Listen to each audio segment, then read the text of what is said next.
안녕하세요. 반갑습니다. 이 동영상은 뇌과학 기반 프레젠테이션 강의 시리즈의 12번째 시간입니다.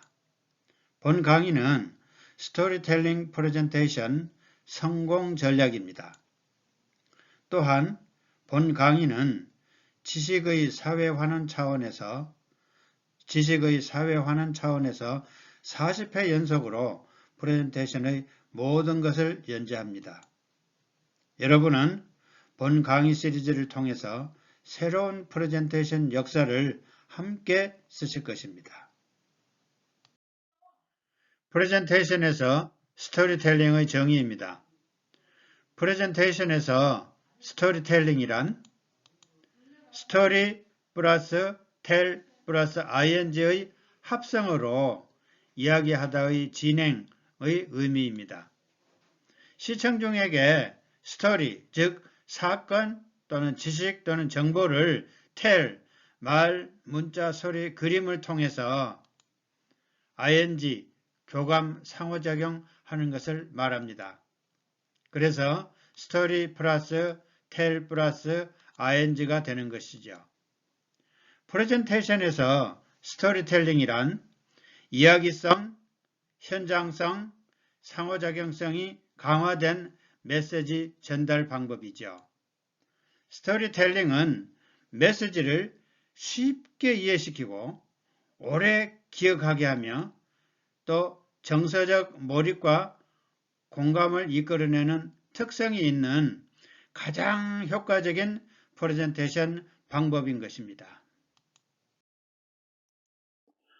본 뇌과학 기반 프레젠테이션 강의 동영상이 40회까지 연재될 수 있도록 여러분의 적극적인 성원 부탁드립니다. 최근에는 뇌과학 연구를 fMRI를 활용하여 연구를 활발하게 하고 있습니다. 그림에서 보시는 바와 같이 독서로 활성화된 뇌의 모습입니다. 이 부분은 강하게 활성화된 패턴이고 이 부분은 아주 약하게 활성화된 패턴입니다. 그래서 강하게 활성화된 패턴은 혈류가 이곳에 집중된 상태를 말하는 것이며 약하게 활성화된 패턴은 혈류가 집중되지 않은 상태를 말하는 것입니다. 팩트와 데이터로 야기된 뇌의 활성화입니다. 사실이나 숫자가 뇌에 입력이 되면 그림에서 보시는 바와 같이 단 두 곳이 활성화되는 것입니다.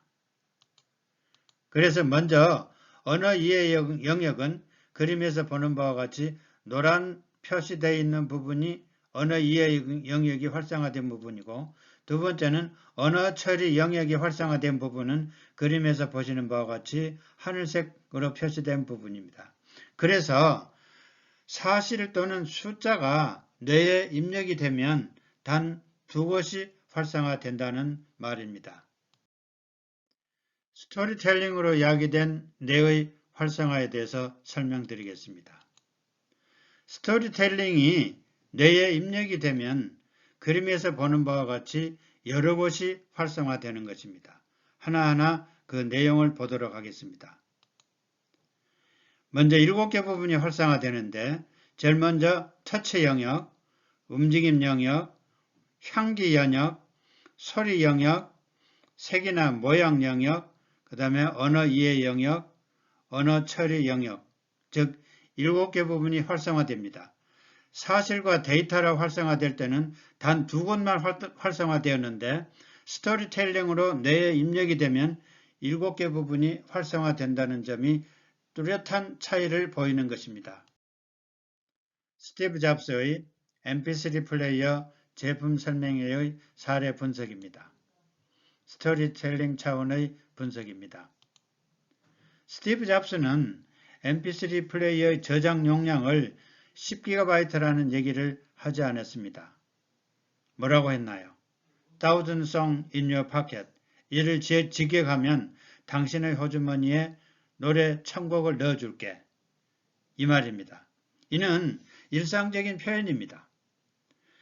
mp3 플레이어 사용자 대부분이 10GB라는 개념을 확실하게는 알지 못하겠지만 특히 할머니나 어린이층의 소비자들은 10GB에 대해서 의미를 알지 못합니다. 그래서 호기심 자극 측면에서 노래 천곡을 당신 호주머니에 넣고 다니게 해줄게 라고 얘기를 하면서 Thousand Song in Your Pocket을 3번이나 강조했습니다. 다음에 이 mp3 플레이어를 청바지의 동전 주머니에서 꺼냄으로 해서 이 mp3 플레이어가 아주 작다, 즉 컴팩트하다는 것을 과시했죠. 이는 미리 계획된 것으로 특수 카메라를 스테이지 앞부분에 아랫부분에 설치한 것입니다. 그리고는 두께가 얇다는 것 역시 몇 밀리미터라는 두께를 얘기를 하지 않고 단지 입술 가까이 갖다 댔을 뿐입니다. 그럼 이걸 무엇을 의미하냐면 입술과 입과 이 mp3 플레이어의 두께와 넓이를 비교해보라는 그런 뜻입니다. 이것이 바로 스토리텔링입니다. 스토리텔링은 꼭 이야기만 한정된 것이 아니죠. 메시지 자체를 어려운 용어보다는 쉬운 일상의 이야기로 머릿속에 전달되게끔 하는 것, 그것이 스토리텔링입니다. 스토리텔링의 필요성에 대해서 말씀드리겠습니다. 사람은 정보를 이야기 형태로 저장하여 기억하는 것입니다.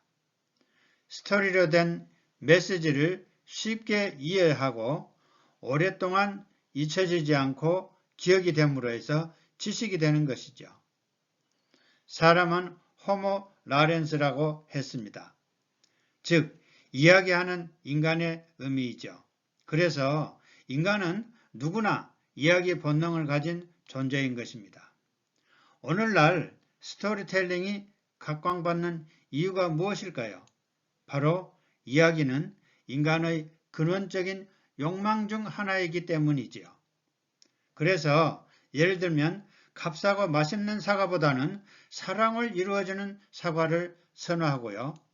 이야기 10GB라는 전문적인 말보다는 노래 천곡을 당신 호주머니에 라는 말을 선호하는 것도 바로 이와 같은 맥락입니다.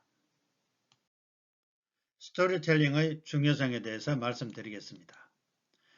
프레젠테이션에서 스토리텔링은 메시지를 생생하고 재미있게 전달하여 쉽게 이해시키고 둘째, 오래 기억시키며 셋째, 공감을 이끌어내는 획기적인 소통 방법이죠. 프레젠테이션에서 스토리텔링의 중요성은 우리 몸은 자양분이 필요하고 우리 정신은 이야기가 필요한 것입니다. 그래서 이야기는 우리가 세상을 이해하고 다른 사람과 세상을 공유하는 데 큰 도움이 되는 것입니다. 현대 사회가 변화하고 있죠. 이성 중심의 패러다임에서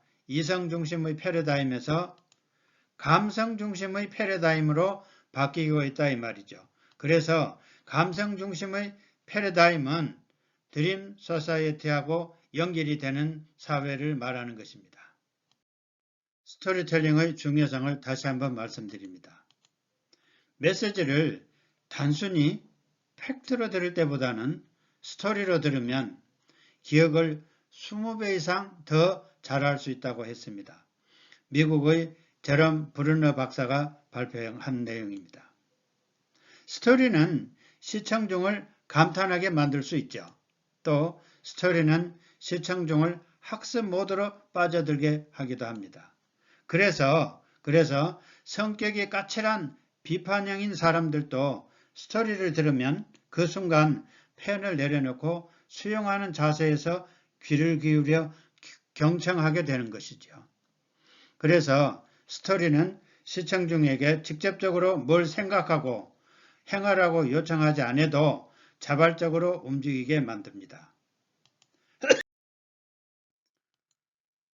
인간은 유아 때부터 이야기를 통해서 인생을 배운다고 했습니다.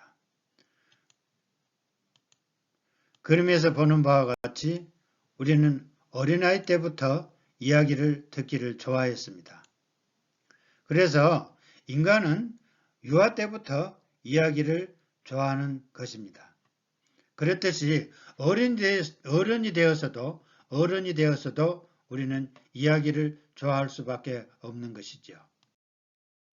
다음 강의는 뇌과학 기반 프레젠테이션 강의 시리즈 13번째 시간으로 프레젠테이션 기획 방안입니다.